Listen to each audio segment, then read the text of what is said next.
So in this video we'll talk about chapter 10, gravitation. So gravitation is an important chapter.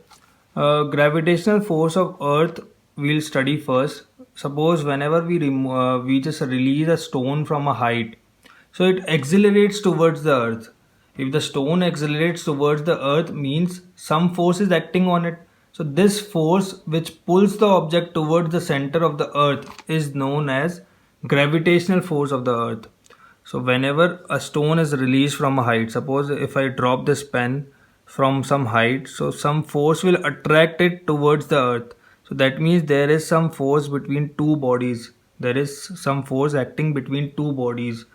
So this force which attracts things towards the earth is known as gravitational force of earth. This force is known as gravitational force of earth. So from this observation we can say that a stone also attracts earth, which means every object in the universe attracts each object. If suppose we are talking about two bodies, if I drop this pen, that means this pen also attracts this earth. So that means in this universe every two objects attract each other with some force. So before going further, let's talk about centripetal force. As you can see in this diagram, if a person ties a stone with a rope and rotate it in this way, revolve it in this way, so there is some force acting on the stone towards the center. A force that acts on a body moving in a circular path and is directed towards the center around which the body is moving. So this force is called centripetal force. So the force acting on the stone towards the center is known as centripetal force. So whenever this stone is released, it will go in tangential direction. Tangential means a straight line path direction. For example, centripetal force also acts on all planets as they go around the sun. It also acts on motion of moon around the earth. So because moon is also revolving around the earth. So let's talk about universal law of gravitation now. So universal law of gravitation states that, here it is. Universal law of gravitation states that every object in the universe attracts every other object with a force which is proportional to the product of their masses and inversely proportional to the square of distance between them. If we suppose there are two bodies with mass capital M and small m, so they are d distance apart. If they are d distance apart, then the force of attraction between them, the force of attraction between the two bodies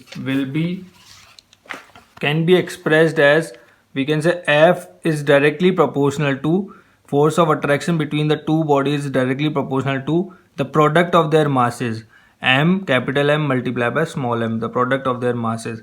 And this force is inversely proportional to the square of distance between them, so 1 upon d square. So it is inversely proportional to the square of distance between them. So by these two equations, from these two equations we can say F is directly proportional to M multiplied by M upon d square. इन दोनों equation से हम क्या कह सकते हैं, F directly proportional है किसके, M multiply by M upon d square के. तो if we remove this proportionality sign, if we remove this proportionality sign, then we have to put some proportionality constant. So that constant is G, capital G. This is also known as gravitational constant. So F is equal to, force between two bodies is equal to G multiplied by M upon d square. G multiplied by product of their masses upon square of the distance between them. D is the square of the distance between two bodies. So G value is 6.67 multiplied by 10 raised to the power minus 11 Newton meter square per kg square. This is the value of G, 6.67. We will be using this value in numericals for solving numericals. So if we talk about that stone case, we have discussed when a stone is released from a height, it comes towards the earth. So why don't earth goes towards the stone? So in case of freely falling stone and earth, stone is attracted towards earth and moves towards it. But according to Newton's third law of motion, the stone should also attract the earth. What is Newton's third law of motion? For every action there is equal and opposite reaction.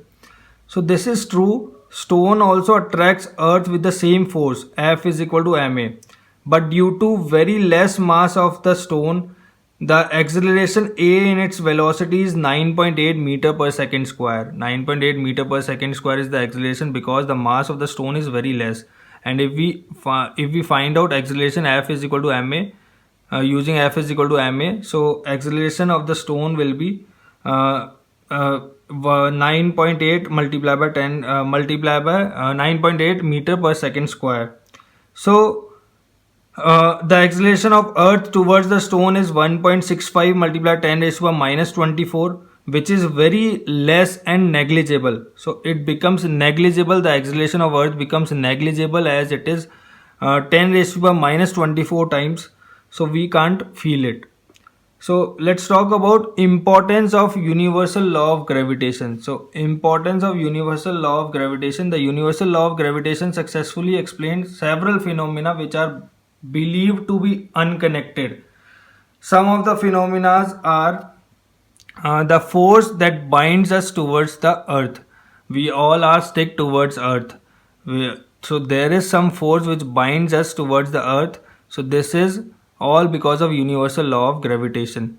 There is if we talk about the motion of moon around the earth, so this is also because of universal law of gravitation. The motion of planets around the sun, the tides due to the moon and the sun, so this is all because of Newton's laws of motion and universal law of gravitation. So let us now discuss this example. So in this, mass of earth is given 6 into 10 raised to the power 24 kg. Mass of moon is 7.4 multiplied by 10 raised to the power 22 kg. Distance between earth and moon is 3.84 multiplied 10 raised to the power 5 kilometer.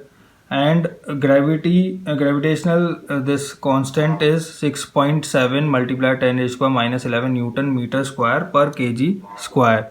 So what we have to find out in this? We have to find out the force exerted by earth on the moon. This is example number 10.1. So we all know mass is given. We all know distance should be in meters. So distance is equal to 3.84 multiplied 10 raised to the power 5 kilometer. So which can be written as 3.84 multiplied 10 raised to the power 5 multiplied by 10 raised to the power 3 meter. So this will be equal to 3.84 multiplied 10 raised to the power 8 meter, because in 1 meter we have 1000 kilometer, or we can say 10 raised to the power 3. In 1 kilometer we have 1000 meter, or we can say 10 raised to the power 3 meter. So F, we have studied F is equal to G m multiplied by m upon d square. So putting the value G is 6.7 into 10 raised to the power minus 11. Multiply mass of earth is 6 multiplied 10 raised to the power 24. Mass of moon is 7.4 multiplied 10 raised to the power 22 upon d. D is 3.84 multiplied 10 raised to the power minus 11. Sorry, 10 raised to the power minus, so 10 raised to the power 8 whole square. So on solving this, the value will be 2.01 multiplied by 10 raised to the power 20. Now force unit is Newton. So 2.01 multiplied 10 raised to the power 20 Newton. If we talk about in-text questions, state the universal law of gravitation. This we have already discussed in the video. You can go and have a look. Write the formula to find out magnitude of the gravitational force between the earth and the object on the surface of the earth. The formula is this one, F is equal to Gm upon d square. So this is the formula. Thank you all.